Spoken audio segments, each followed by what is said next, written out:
Hanifa rahmatullahi alayhi was not only a knowledgeable person who knew how to explain things and knew how to clarify things, he also knew how to get himself out of situations, but he was also a man, definitely, first and foremost, of great faith. He asked his student, how was your teacher Abu Hanifa in character? And this is how he described him. He said, he was extremely pious. He avoided forbidden things all the time. He remained silent and absorbed in his thoughts most of the time. So he didn't speak much unless he had to. He answered questions only if he knew the answer to them. He was very generous and self-respected. He never asked a favor from anybody in his life. He shunned the company of the worldly-minded people. So he didn't like sitting around people who talked about money and houses and property. And people who held worldly power, he didn't like sitting with them. And he didn't like having a position or status. He avoided gossip and slander, and he only talked good things about people, even if there was bad to talk about them, even against his enemy. He only spoke well, or he was silent. Not like us today. If we hate someone, we mention every name under the sun to them.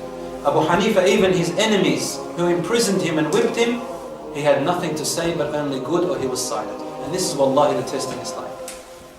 He had profound learning abilities, generous with his knowledge as well as his wealth. This was Abu Hanifa.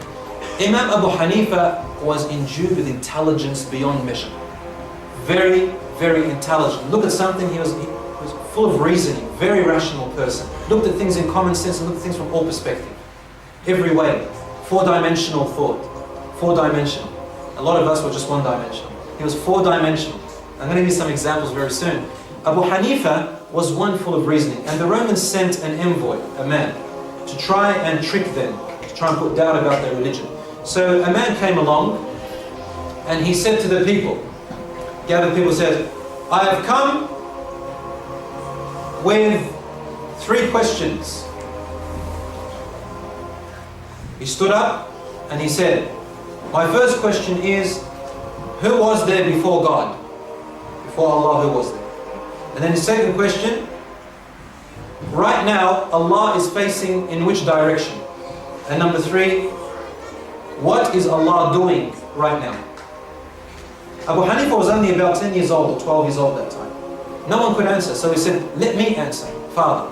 So he came up and he said to him, as for who is before God, we know this narration. He said, count from 10 backwards, and he counted until he reached 0. He said, what's before 1? He said 0. So what's before? He said nothing.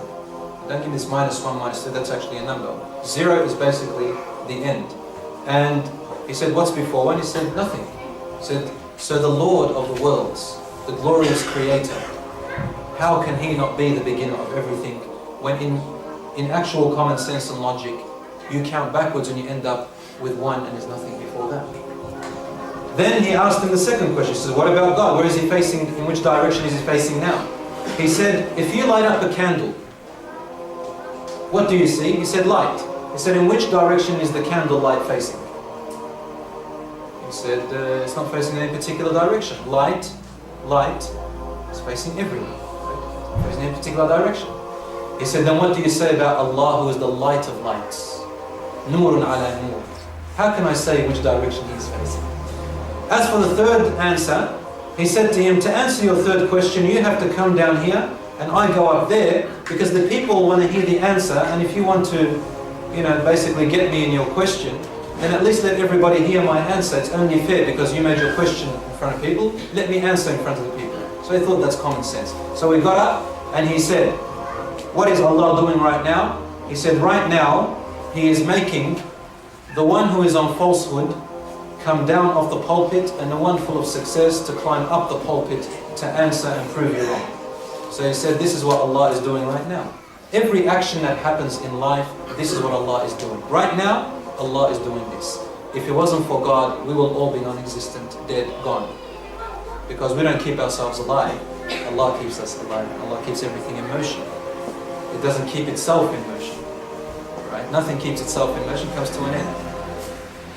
Imam Abu Hanifa was also asked about how can you prove God's existence. As a child, he said, well, if you had a ship that was sailing in the sea, and it had no people to steer the boat, no people were paddling, no sails, no propellers, nothing.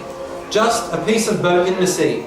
And you wanted it to sail from one direction to the other and reach that destination. Can that ship reach its destination by itself? He said no.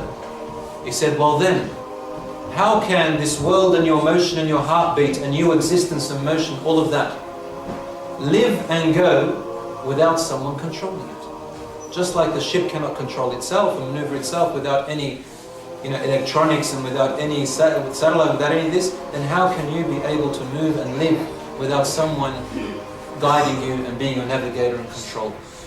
So Imam Abu Hanifa, just to illustrate how intelligent he was even from a very young age, before he even received Islamic knowledge.